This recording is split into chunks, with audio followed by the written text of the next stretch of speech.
In 1600, an accusation of witchcraft led straight to a courtroom. Forget the myth of the disorganized mob with pitchforks and torches.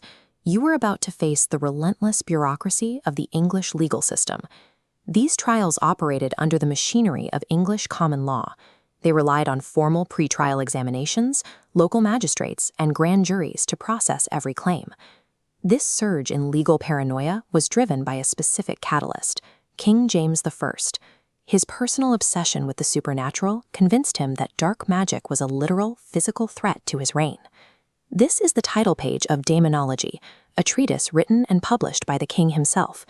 This manifesto framed witches as an existential threat to the nation. By the time this text reached local magistrates, superstition had the full weight of royal authority behind it. Deadly paranoia was now the official law of the land. Court records from the era reveal a narrow demographic focus. In England, women comprised 90% of the accused. Within that group, suspicion fell most heavily on unmarried women, widows, and local midwives. This focus intensified during times of crisis. High infant mortality, unexplained crop failures, and sudden illnesses created a desperate social need for a scapegoat.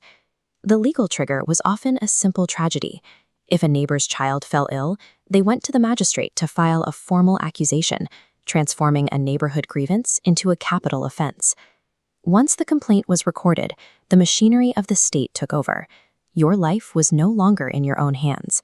The process began with a formal arrest and a pretrial examination before a local justice of the peace.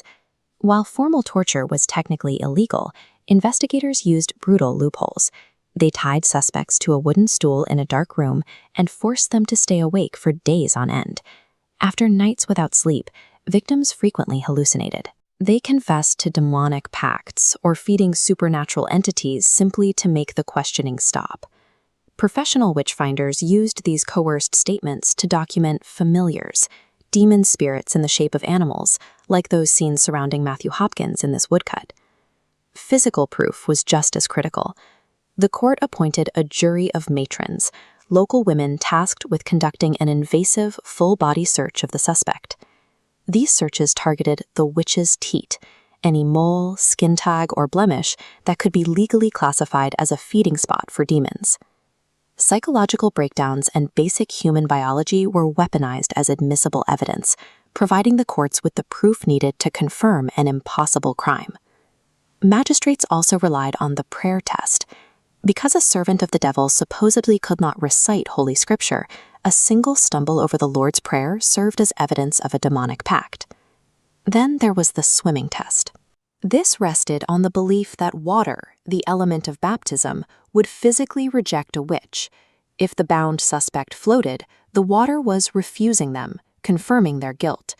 At the formal assizes trial, the accused faced a judge and jury alone. Under common law, those charged with witchcraft were denied the right to legal counsel.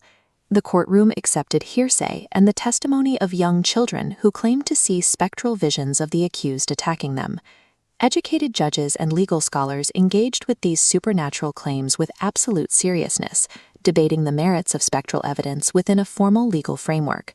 The courtroom was a theater of methodical, calculated logic, where irrational fears were processed through the highest level of legal procedure. Your fate was finally decided by a jury of your peers, who weighed the collected confessions and physical marks against the statute of the law. A guilty verdict in England resulted in hanging, the standard punishment for a felony conviction under common law.